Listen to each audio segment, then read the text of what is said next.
had a moment with my 8-year-old daughter tonight that reminded me that all of the pain that I've been going through the last few years, especially in light of a recent breakup, is not for naught and can actually be used to end generational trauma. She had a friend over tonight who was gaslighting her, treating her very poorly, blame shifting, employing a lot of toxicity. And I could hear it happening in the other room, and I just tried to let them try to work it out. But I was starting to get more and more concerned as I heard the way that my daughter was being treated. And all of a sudden, I see my daughter run up the stairs in a fit of tears and looks at me and makes eye contact with me. And then she runs away into my room. And so I knew that she needed to talk.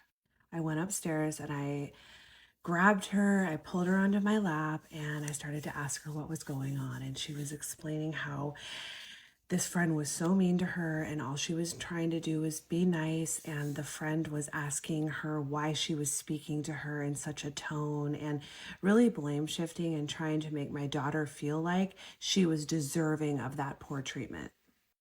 I couldn't help but think about when I had gone through a same situation as a child many times, and my parents, my caregivers, would tell me to turn the other cheek, to be kind to her, to be Christ-like, to pretty much allow somebody to mistreat me. And I do think that we need to have some grace for people. And I tried to tell my daughter that this particular friend is going through a very hard time.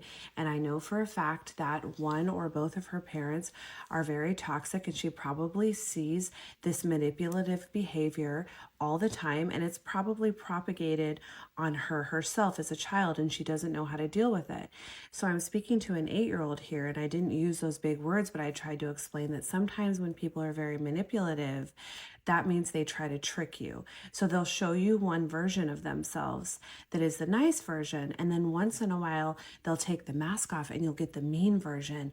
And they'll try to blame you and make you feel like you're the reason that they're mistreating you. And it's a trick. And you want so bad to defend yourself and tell them why they're wrong. But you really need to realize that when you feel that confused feeling, that person is trying to hurt you and they're manipulating you, and you need to remove yourself from the situation to protect yourself. There's no need to argue with them because they're coming from a place of toxicity, they're coming from a place of pain, but you do need to protect yourself and get out of the situation.